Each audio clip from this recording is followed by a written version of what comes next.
Bonsoir. Ah, merci. Merci d'être là. Merci d'être parmi les derniers courageux de la journée. La journée était dure et intense. Et aujourd'hui... Il faut vraiment parler dedans. Non, c'est les piles peut-être. Bon, on va recommencer. Rebonsoir. Merci aux derniers courageux qui viennent pour cette session. On va parler d'ABM, Account Based Marketing, qui est un sujet... on a choisi ce titre parce que c'est un sujet qu'on entend de plus en plus dans les domaines du marketing. Et c'est pas très clair sur les usages aujourd'hui. Donc on voulait vous donner vraiment des recettes très concrètes pour bien démarrer. Et peu importe si vous avez déjà démarré ou si vous n'avez aucune idée de ce que c'est, on va essayer de s'adapter pour voir comment vous pouvez démarrer dès demain. Ici, j'ai repris une citation d'un professeur célèbre, un professeur d'économie, qui avait cette citation sur le big data. Il disait, voilà, c'est comme le teenage sex, c'est-à-dire tout le monde en parle, tout le monde croit qu'il en fait, mais personne n'en fait.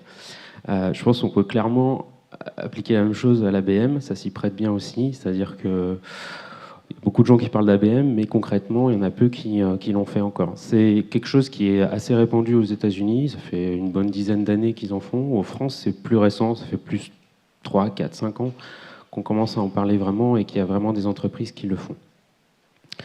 Je m'appelle Aurélien Blaha, je suis CMO chez Digimind et pour cette session, je serai accompagné d'Hélène Tourtet, qui est freelance experte en ABM. On a travaillé ensemble dans une entreprise sur les sujets de l'ABM et on voulait vous partager aujourd'hui concrètement ce qu'on a vu. Donc je te laisse te présenter.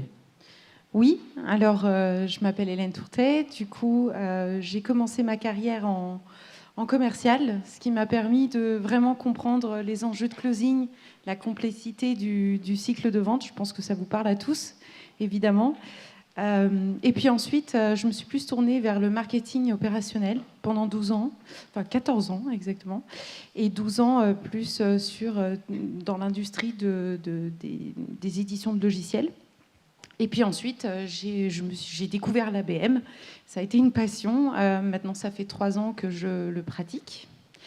J'ai d'ailleurs monté des meet-up avec quelqu'un. Donc, c'est les meet-up ABM France. Donc, si vous êtes intéressé, la prochaine aura lieu le 6 février chez Talentsoft à Boulogne-Billancourt. Donc, si vous souhaitez recevoir une invitation, demandez-moi à la fin de cette session, ce sera avec plaisir. Alors, qu'est-ce qu'on va voir dans cette session ?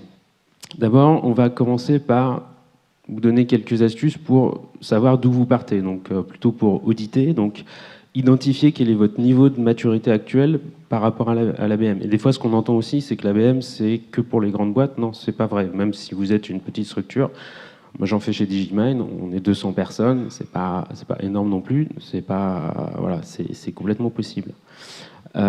Ensuite, on va regarder comment démarrer, quelles sont les premières étapes pour passer de 0 à 1, et puis après comment s'améliorer, comment aller plus loin, et aussi à la fin on verra comment combiner ABM et Inbound, parce qu'ils sont souvent opposés, et en fait ils sont complémentaires plutôt. Alors, juste pour qu'on parte sur de bonnes bases, on va donner quelques définitions. Donc l'account-based marketing, en bon français, c'est tout simplement le marketing appliqué aux comptes stratégiques. Donc, si on parle de comptes stratégiques, la première chose dont on va parler, c'est d'identifier quels sont les comptes stratégiques dont on parle, et ensuite, on va appliquer un marketing un peu particulier, très personnalisé à destination de ces comptes. L'account-based marketing, c'est quelque chose qui va énormément rapprocher les équipes marketing et sales. On sait bien que c'est toujours un souci, l'alignement sales-marketing. L'ABM, c'est vraiment quelque chose qui va forcer vos marketeurs et vos commerciaux à s'asseoir ensemble au moins une fois par semaine pour discuter des comptes et discuter de comment on approche ces comptes. Donc c'est vraiment un réconciliateur. Et bien souvent, en fait, on fait de l'ABM sans le savoir. C'est-à-dire qu'il y a des choses qui vont peut-être vous paraître très familières, peut-être des choses où vous dites « bah non, nos commerciaux, ils font déjà ça, très bien ». Et à ce moment-là, comment vous pouvez aller plus loin? Mais souvent, il y a déjà des briques qu'on fait déjà. Donc ça fait partie des choses que vous pouvez faire dans l'audit. Ce qui est assez courant dans les définitions pour comprendre les différences entre l'ABM et le type de marketing plus classique, c'est cette expression flip the funnel. Ça vient d'un des acteurs dans l'ABM qui s'appelle Terminus, enfin un fournisseur de solutions sur l'ABM. Et ce qu'ils entendent par flip the funnel, c'est retourner l'entonnoir. C'est-à-dire, contrairement à une approche classique d'entonnoir où vous avez une approche probabiliste, où je vais aller tirer dans toutes les directions en espérant que j'ai un prospect qui va être intéressé dans le lot, et ensuite je vais tester ce prospect jusqu'au closing. Et finalement, je vais avoir un ROI qui sur ces deals closés, en fait, qui va venir rembourser mes efforts publicitaires et de prospection pour tous ceux qui n'étaient pas intéressés finalement. Et ben on renverse la machine et on dit non, au lieu d'avoir une approche probabiliste, on va avoir une approche très ciblée. Donc je vais déterminer les comptes nommément, les comptes stratégiques qui m'intéressent, et je vais aller les travailler en profondeur et ensuite aller m'étendre au sein de ces comptes. Donc dans les comptes stratégiques, ça s'applique mieux généralement à des grandes entreprises. On va aller faire ce qu'on s'appelle le land and expand, c'est-à-dire atterrir et s'étendre au sein de ces comptes. Donc ensuite, il y a une méthodologie d'account-based marketing. Ici, on a résumé ça en 5 étapes. D'abord, il va falloir... Donc on va rentrer dans toutes ces étapes, et Hélène va vous expliquer des bonnes pratiques pour chacune de ces étapes. Mais déjà, il faut quadriller le terrain, donc avec ce qu'on appelle l'account planning. Donc là, ça va être de l'identification et du mapping des comptes. Ensuite, on va aller chercher des insights au sein de ces comptes. On va aller customiser le contenu, c'est-à-dire on va aller personnaliser très fortement le contenu pour ces comptes ou même pour des personnes à l'intérieur de ces comptes. On va aller les atteindre, et puis évidemment, tout ça, ça doit être mesuré et avoir des outils de reporting pour savoir dans quel sens on va et si on va dans la bonne direction. Alors, on va démarrer par un petit état des lieux, un petit audit pour savoir déjà comment vous pouvez démarrer l'ABM en fonction de ce que vous avez déjà. Donc déjà, on va faire ça en 3 étapes. Déjà, on va identifier, il y a différents types d'ABM, typologies d'ABM. On va identifier d'abord quel type d'ABM vous convient le mieux en fonction des ressources que vous avez et de la maturité et des compétences des ressources que vous avez. On va faire un état des lieux sur votre connaissance de vos comptes stratégiques, est-ce qu'ils sont identifiés ou pas, et quel niveau de profondeur de connaissance vous avez vis-à-vis de ces comptes stratégiques. Et puis on va faire un état des lieux des contenus. Comme je vous ai dit, c'est beaucoup à base de personnalisation de contenu, donc en fonction du niveau de profondeur de personnalisation du contenu que vous avez, ça va dépendre. Donc quel type d'ABM est fait pour vous? En gros, si on schématise, il y a un peu 3 types d'ABM qui vont aller du plus... avec le valeur et le moins de personnalisation, au plus de valeur et le plus de personnalisation. Donc le premier, c'est ce qu'on appelle le one-to-many, c'est-à-dire que là, en fait, vous allez viser... Donc vous identifiez quand même des comptes stratégiques, nommément, mais il va y en avoir beaucoup, généralement plusieurs dizaines, voire plusieurs centaines. Donc là, on est sur une approche qui va quand même cibler ces comptes-là, mais pas individuellement. On va être plutôt sur des approches de segments ou de sous-segments d'industrie. Ensuite, le one-to-few, là, on rentre plus dans une tranche de 10 à 100 comptes maximum, où là, on va aller pouvoir faire du contenu et des campagnes compte par compte, avec des contenus différenciés. Et puis, on a le one-to-one, qui là est vraiment de l'ABM chirurgical, on va dire, où là, j'ai moins de 10 comptes. Et par contre, là, je vais être quasiment au niveau de l'identification de personnes et pour avoir du contenu personnalisé, même au niveau de chaque personne au sein des comptes. Que ce soit des influenceurs clés ou des champions au sein des ambassadeurs au sein de ces comptes. Ensuite, un état des lieux au niveau du compte. Donc voilà une petite checklist qui peut être intéressante à regarder. Donc, déjà, est-ce que vous avez, dans votre entreprise, listé tout simplement les comptes cibles? C'est-à-dire, est-ce que vous avez pris le temps, avec votre équipe commerciale, de se dire, OK, en 2020, voici des comptes cibles qu'on veut attaquer. Quels sont les objectifs pour ces comptes cibles? Est-ce qu'on veut essayer de signer un deal avec eux dans l'année, dans 2 ans? Idéalement pour combien? En attaquant quel département, etc. Quels sont les objectifs? Est-ce que vous avez identifié des personnes dans le comité d'achat? Donc, comme vous savez, en B2B, c'est très rare d'avoir un seul décisionnaire d'achat. Généralement, on compte 10, 15, voire plus de personnes qui vont participer ou influencer une décision d'achat. Est-ce que ces personnes, vous les avez identifiées, ou au moins vous avez une idée de quel département ils sont? Identifier quelles sont, donc en fonction des informations que vous avez sur vos comptes cibles, quelles sont les informations manquantes. Ce n'est pas forcément un problème d'avoir des informations manquantes, mais au moins identifier quelle information il me manque pour que je puisse ensuite faire de la recherche, les compléter.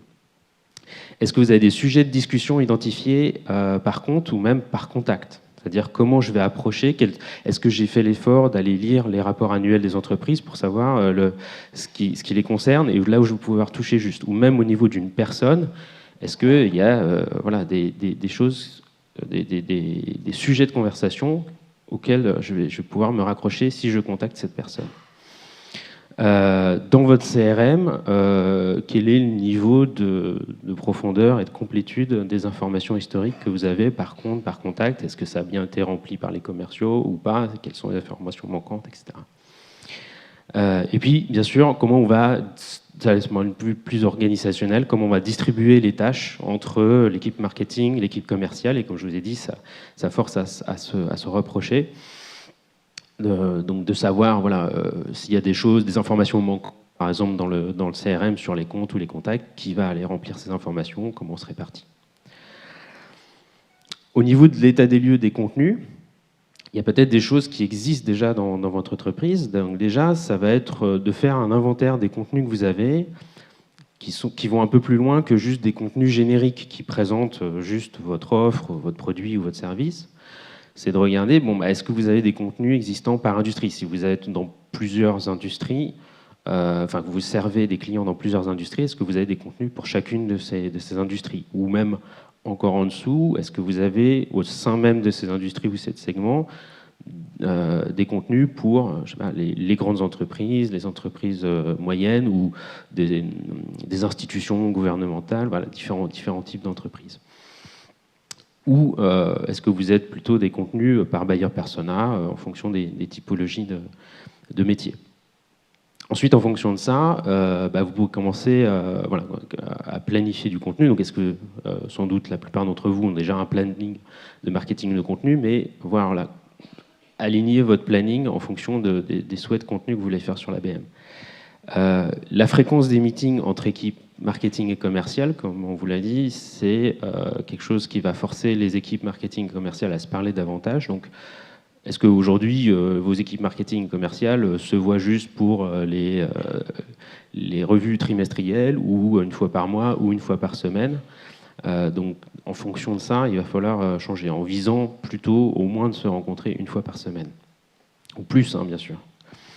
Quel est le niveau de customisation des messages que vous avez? Est-ce que vous faites juste de la personnalisation basique, je dirais, dans vos emails, c'est-à-dire bonjour monsieur untel, bonjour madame, ou est-ce que vous allez plus loin, c'est-à-dire est-ce que vous avez de la personnalisation sur votre site qui va identifier quel compte visite votre site, quelle étape du life cycle il est? Est-ce que c'est un prospect? Est-ce que c'est un client? Est-ce que c'est un lead? Est-ce que vous faites de la localisation au niveau géographique? Est-ce que vous avez des messages différenciés en fonction, pas seulement de la localisation, c'est pas seulement de la traduction, c'est pas seulement la langue, mais c'est également localisé. Par exemple, dans l'anglais, il peut y avoir des messages pour l'Amérique du Nord, des messages pour Singapour. Ça va pas être les mêmes. Et encore une fois, comment, au niveau de la personnalisation du contenu, distribuer ces tâches. Voilà, donc on a résumé un peu en fonction des 3 typologies d'ABM, donc le one-to-many, one-to-few et one-to-one. et de l'audit, en fait, différents niveaux de maturité, donc qui vont vous aider à vous positionner et vous dire, OK, en fonction de ce que j'ai actuellement dans mon entreprise, voilà où est-ce que je pourrais, le point de départ que je pourrais prendre. Voilà, donc voilà pour l'état des lieux. Puis maintenant, on va rentrer vraiment dans la partie démarrage et comment pratiquer. Et c'est Hélène qui va vous donner quelques bonnes astuces et bonnes recettes. Merci Aurélien. Bon, je pense que vous êtes devenu incollable grâce à Aurélien sur l'APM maintenant. Il y a certaines choses sur lesquelles je vais revenir. Merci. Donc la première étape de l'ABM, c'est bien évidemment de sélectionner ses comptes. La seule erreur qu'on puisse faire en ABM, c'est effectivement se tromper dans la sélection des comptes, puisqu'on peut passer du temps sur des comptes.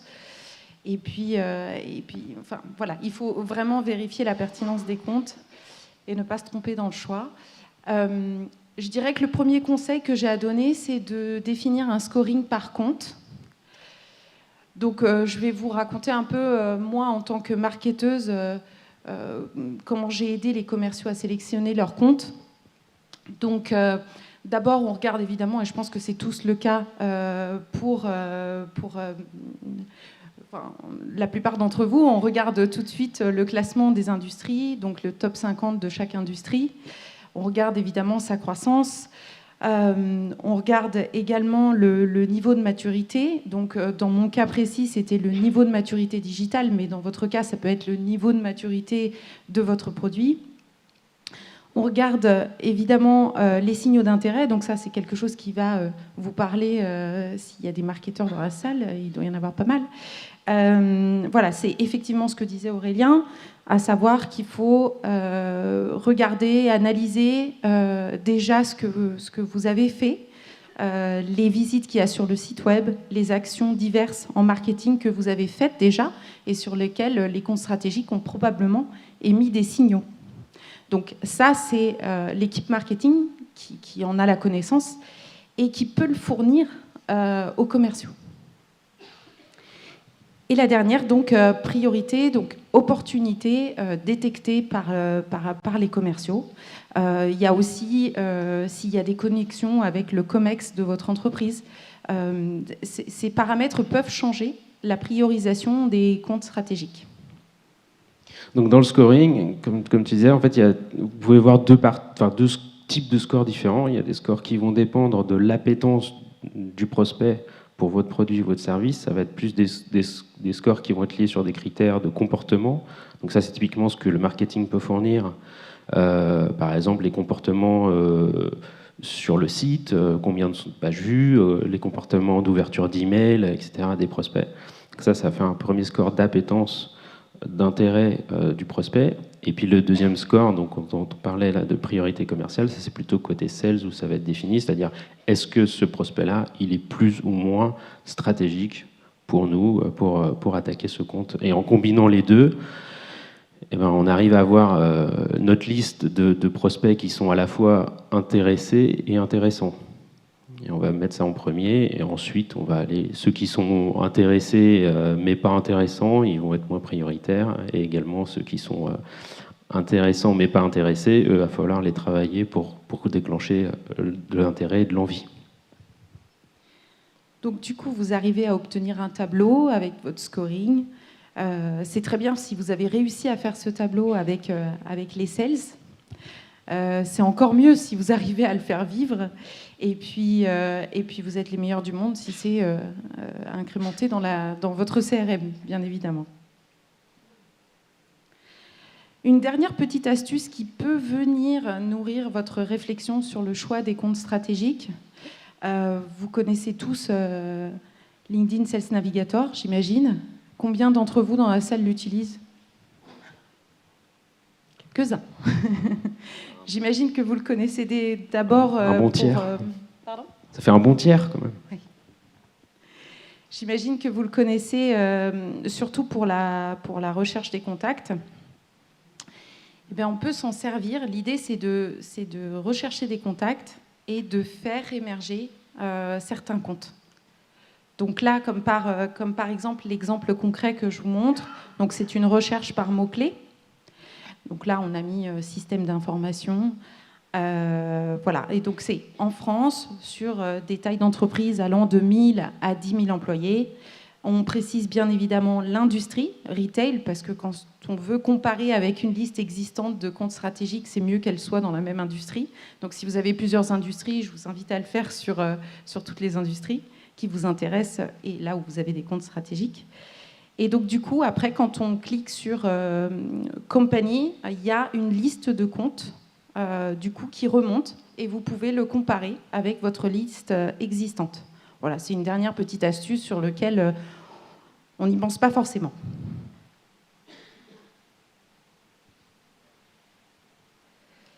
Alors, après avoir établi la liste des comptes, vient évidemment comment identifier le comité d'achat.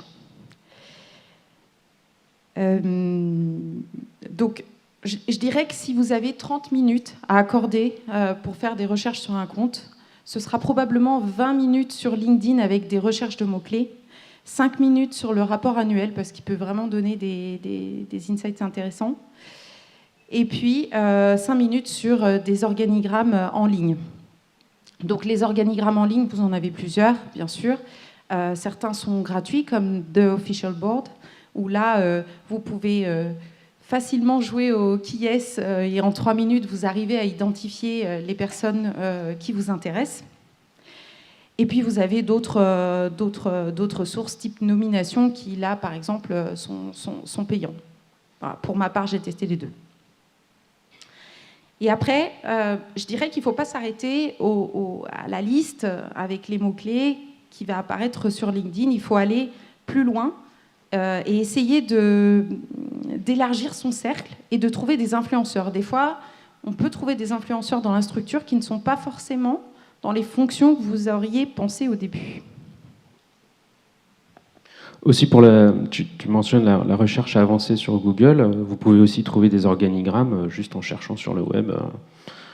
Bon, des fois, les entreprises, elles laissent traîner des documents internes, hein, ça arrive, mais ils sont disponibles des fois.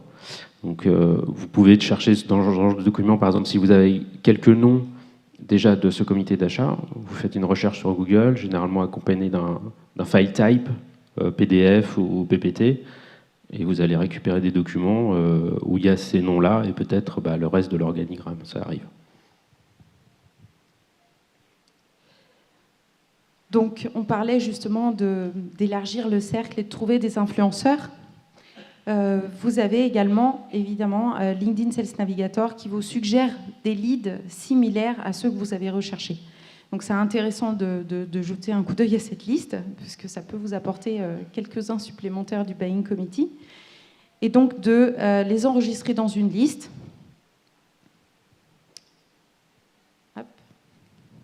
Voilà, et donc d'avoir une matrice un peu comme ça. Et puis ensuite, les identifier et leur affecter un rôle. Voilà, c'est important d'avoir, là je vous suggère 3, parce que pour commencer l'ABM, c'est bien. Donc vous avez le décisionnaire budgétaire, opérationnel, l'influenceur. Donc c'est bien de pouvoir les identifier, de les catégoriser. Vous avez aussi le champion. Le champion, c'est ce que j'appelle plus, il en a parlé tout à l'heure Aurélien, l'ABM de fidélisation. Donc ça va être le champion, alors certains l'appellent ambassadeur aussi dans certaines entreprises. C'est vraiment les personnes qui adorent votre marque, qui l'utilisent, etc. Et ça, c'est très bien de les identifier, c'est très bien de les entretenir, de les fidéliser, parce qu'ils peuvent aussi être un moteur de business pour vous. Ou à l'inverse, on peut identifier les détracteurs, c'est-à-dire les gens qui vont être contre, juste par principe, contre le fait d'avoir votre produit ou votre service dans l'entreprise, ou parce qu'ils sont ambassadeurs de votre concurrent aussi. Donc c'est bien d'identifier également les gens que vous voulez un peu corneriser, éviter de mettre dans la discussion.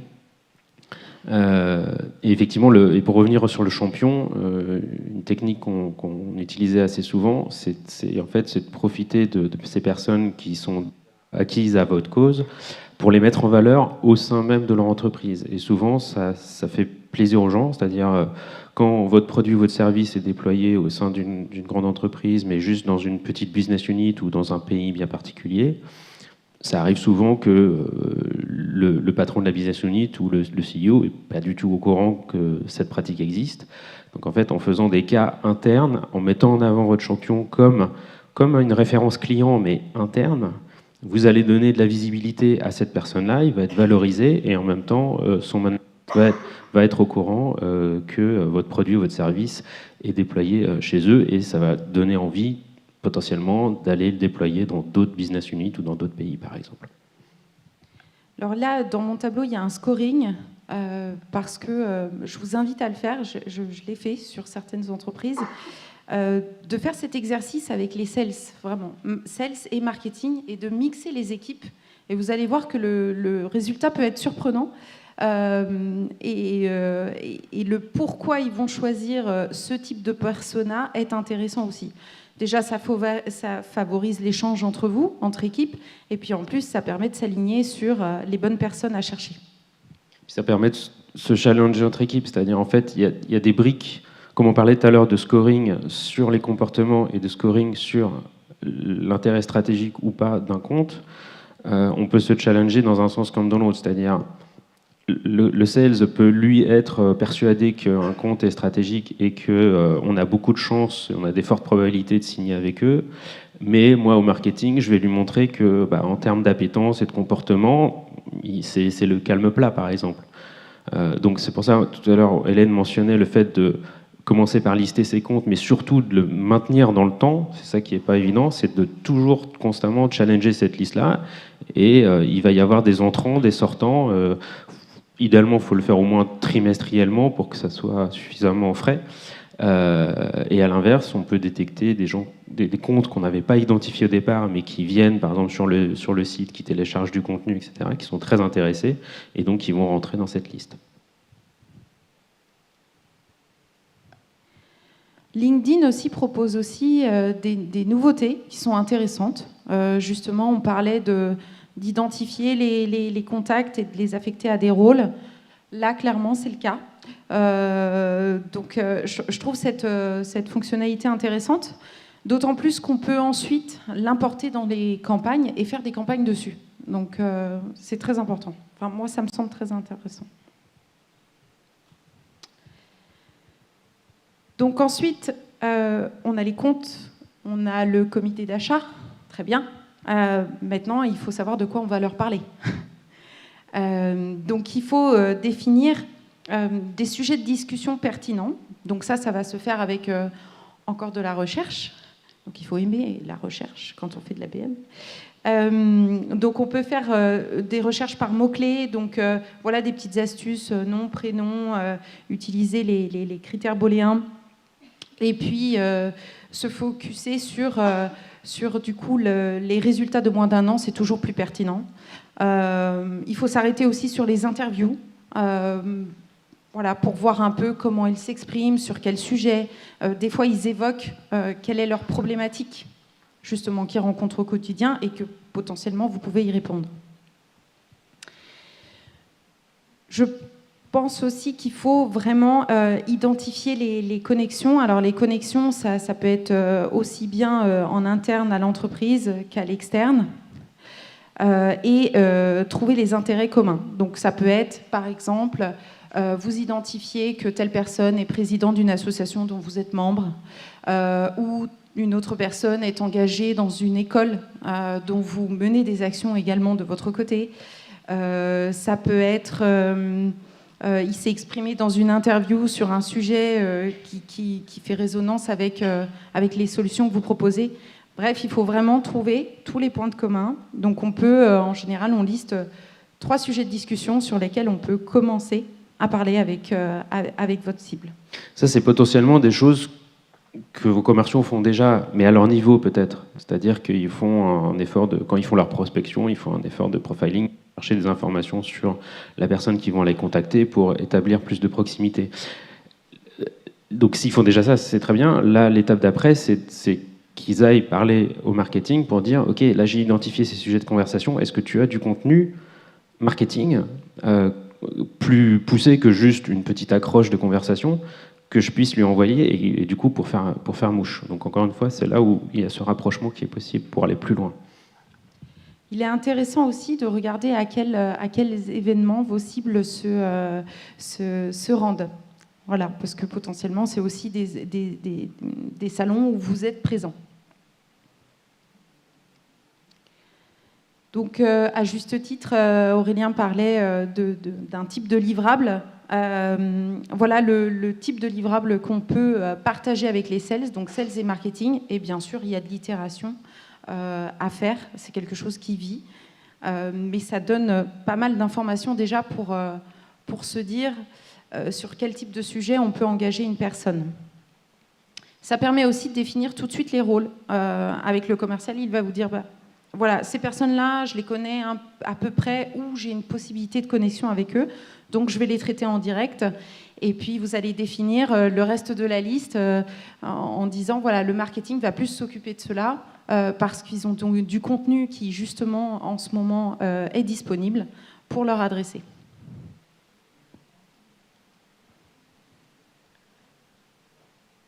Donc, j'ai fait quelques-unes, j'ai fait quelques campagnes ABM maintenant. Je pense que quand on se lance dans l'ABM, il faut commencer sur un petit échantillon. Il ne faut pas se dire je me lance à corps perdu sur toute la liste de comptes stratégiques. Je pense réellement qu'il faut commencer un échantillon parce que vous allez le lancer, vous allez en tirer des leçons. Enfin, c'est le cercle que Aurélien a montré, qui est de dire identifier, engager, envoyer du contenu, mesurer, et la boucle se fait. Donc, c'est bien de commencer par un petit pilote sur quelques comptes, avec des commerciaux qui ont une sensibilité pour le marketing. Au moins pour le pilote, ça peut être bien. Puis ensuite, ce seront des cas de succès pour les autres commerciaux qui auront toute envie de le faire également. Donc là, si je devais donner 5 conseils pragmatiques pour commencer l'ABM, je dirais que c'est à la portée de tout le monde. À partir du moment où on définit bien les rôles entre marketing et sales, et on se dit voilà, jusqu'où on a envie d'aller, est-ce que je vais jusqu'à écrire des messages pour les commerciaux, quelle est la forme d'engagement de chacun. Voilà, ça c'est des choses qu'il faut, dès le début du pilote en tout cas, mettre à plat. Sortir du sentier, on parlait tout à l'heure, j'ai assisté à une conférence qui était très très bien sur le print et le digital. Faut sortir du sentier et essayer le print. L'imprimé revient en force. Donc c'est vrai que ça fait toute la différence quand on reçoit quelque chose d'un peu quali. Alors ce qui fonctionne bien, c'est les box, le livre blanc avec un livre tout simplement, avec un marque-page. Je sais qu'il y a même des sociétés que je connais qui ont tenté le poème pour les assistantes des C-level. Voilà, oui, et ça a très bien fonctionné. Donc à partir du moment où on s'intéresse à la personne, on lui délivre des choses pertinentes, elles sont toujours à l'écoute. Donc ensuite, il ne faut pas bousculer son planning marketing. Si vous avez déjà, pour faire de l'ABM, on peut très bien imaginer des actions ABM dans un planning marketing existant.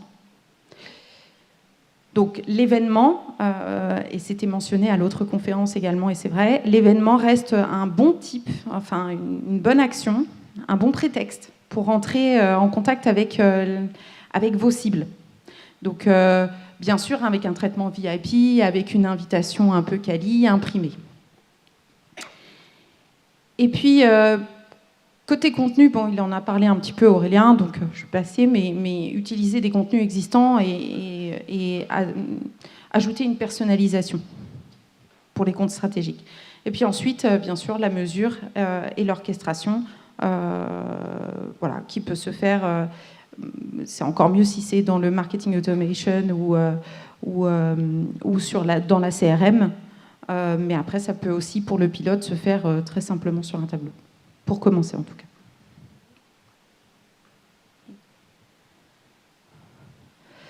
Voilà, on peut parler des KPI, rapidement. Je pense que l'ABM, c'est une stratégie qui s'engage sur le long terme. Donc, il faut vraiment... voilà, des fois, c'est difficile d'embarquer sa direction, les commerciaux, dans cette vision, parce que les cycles de vente ce sont sur des cycles de vente assez longs. Donc, Du coup, il faut identifier absolument des quick wins pour les garder impliqués dans votre démarche. Le premier quick win qu'on peut parler, dont on peut parler, c'est le nombre de contacts des clients, nombre de contacts clés identifiés dans le buying committee versus ce que vous aviez déjà dans votre CRM. Si vous faites un rapport avec justement les personnes qui sont notées comme comité d'achat sur vos listes de comptes stratégiques, vous allez voir que vous n'en avez pas beaucoup. Donc cette démarche-là, de leur prouver que déjà on a fait x3, x5 le nombre de personnes dans leur comité d'achat, c'est déjà un quick win énorme pour eux parce que ils n'ont pas forcément le temps toujours de trouver toutes ces personnes-là et le marketing les livre sur un plateau. Après, vous avez d'autres KPI qui sont assez connus, que vous connaissez très très bien. J'imagine. Le plus dur, c'est vraiment le pipeline velocity, où là, faut déjà avoir une CRM très clean sur le cycle de vente, puisqu'on compare avant et après. Donc avant ABM, après ABM. Voilà. Et le dernier KPI qui est intéressant, c'est pour l'ABM de fidélisation. Là, on va plutôt mesurer le nombre de champions, d'ambassadeurs que vous avez réussi à fédérer via vos programmes ABM. Je partage très rapidement, donc de la part de Winning by Design, un exemple de message, voilà, où on voit qu'il y a eu de la recherche. On s'adresse avec pertinence commerciale dans ce message. Donc je trouvais intéressant de vous le partager. Donc c'est un peu, enfin, si tu peux revenir, c'est des techniques de storytelling, hein, c'est-à-dire qu'en fait on va donc, à partir d'une recherche, on va aller identifier quel est le pain, quoi, quels sont les défis pour cette entreprise ou même cette personne en particulier. On va créer un moment de tension et ensuite on va amener progressivement la solution pour ensuite déclencher jusqu'à un impact émotionnel qui va vouloir déclencher de l'envie et une prise de contact. Donc, encore une fois, le marketing, le but, c'est pas d'aller vendre directement quelque chose, mais c'est surtout de donner envie. Et ce type, voilà, donc c'est des techniques qui sont très courantes aux États-Unis parce qu'ils ont le storytelling dans le sang. C'est vrai qu'en France, on a moins l'habitude de structurer des messages comme ça, mais c'est vrai que ça reste sur des traits humains qui sont universels. Et donc, cet ascenseur émotionnel d'aller décrire une situation compliquée et puis ensuite d'aller montrer la solution, c'est quelque chose qui fonctionne assez bien, d'autant plus si c'est personnalisé, si ça vise juste et qu'on sent qu'il y a eu un effort de personnalisation vis-à-vis du destinataire.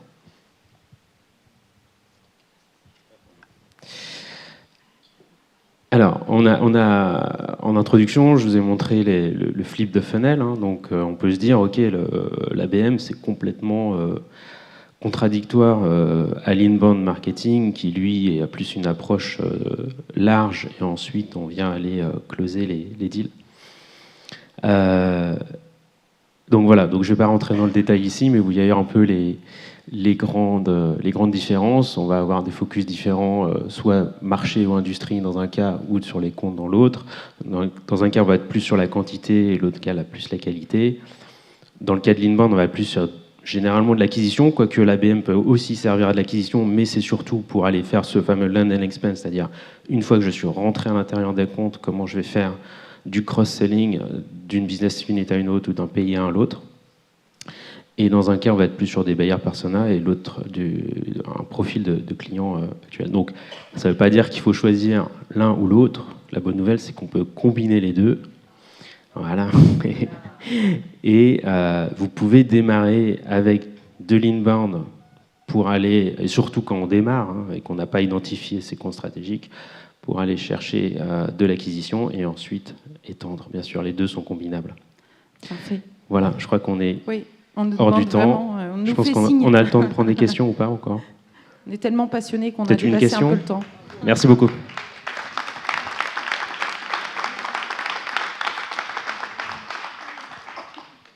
Est-ce que vous avez une ou deux questions peut-être ? Une question. Une question. Là-bas.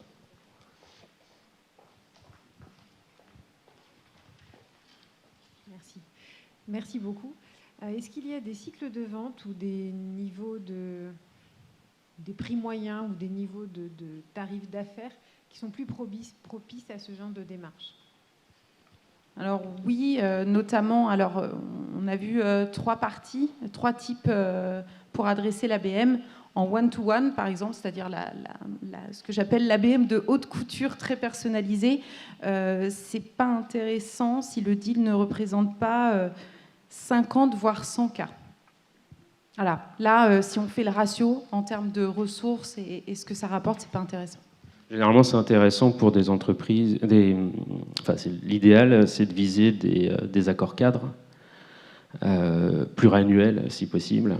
Et voilà, effectivement, comme on est sur de la customisation très fine, il faut le coût d'acquisition client peut être assez élevé. Voilà. Donc, il faut viser des accords d'entreprise. Voilà. Bon, du coup, on n'a pas le temps pour d'autres questions, mais on peut. Si vous en avez d'autres, on est dispo pour discuter au cocktail. Merci beaucoup. On est là, on est dispo pour vos questions. Merci.